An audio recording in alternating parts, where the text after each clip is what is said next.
Di sebuah hamparan ladang ubi jalar yang subur, kehidupan alam liar berjalan seiring dengan aktivitas para petani. Saat matahari terbit, embun masih menempel di daun-daun hijau yang merambat rendah di tanah.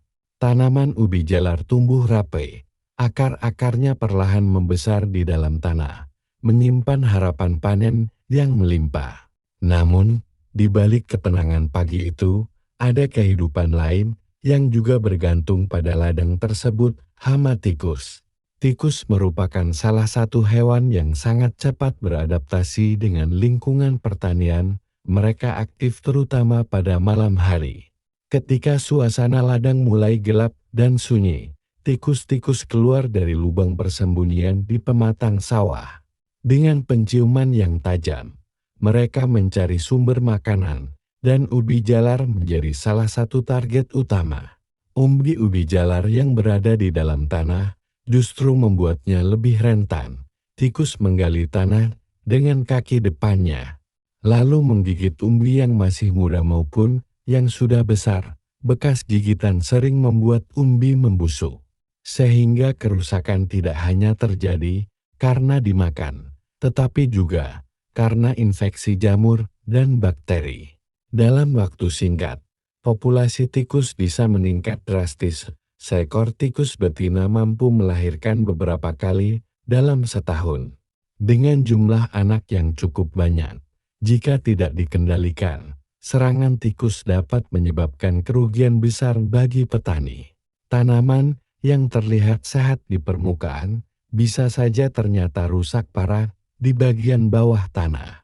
Di alam liar, sebenarnya tikus memiliki musuh alami seperti ular, burung pemangsa, dan beberapa jenis mamalia karnivora kecil.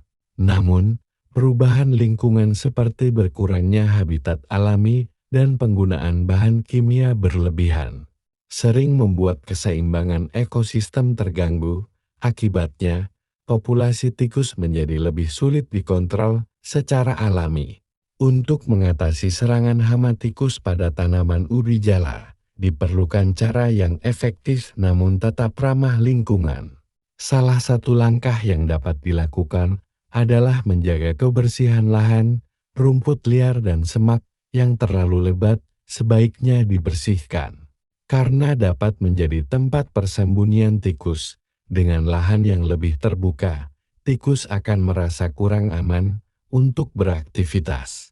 Selain itu, pengolahan tanah yang baik sebelum masa tanam juga sangat membantu. Membongkar sarang tikus saat proses pengolahan lahan dapat mengurangi populasi sejak awal. Petani juga sering menggunakan perangkap sederhana yang ditempatkan di jalur-jalur tikus. Cara lain yang cukup efektif adalah memanfaatkan musuh alami, pemasangan rumah burung hantu di sekitar area pertanian. Menjadi salah satu metode yang semakin banyak digunakan.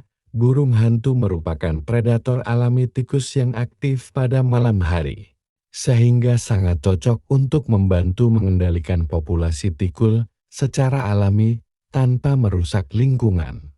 Penanaman serempak juga menjadi strategi penting.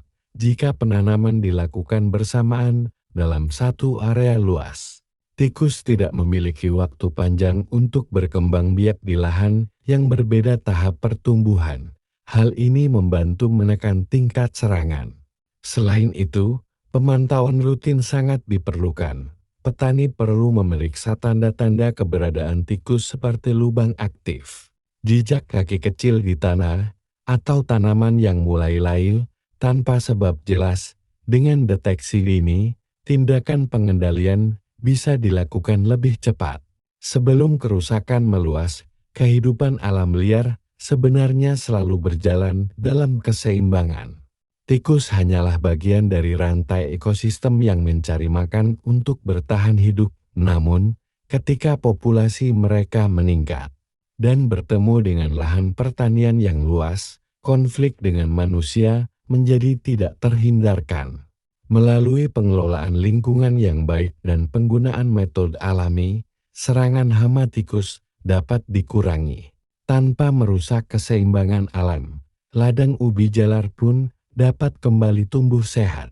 sementara ekosistem tetap terjaga. Di bawah cahaya matahari yang mulai meninggi, tanaman ubi jalar kembali terlihat tenang. Angin perlahan menggerakkan daun-daunnya, seakan mengingatkan bahwa alam selalu memiliki cara untuk menjaga keseimbangan selama manusia ikut merawatnya dengan bijak.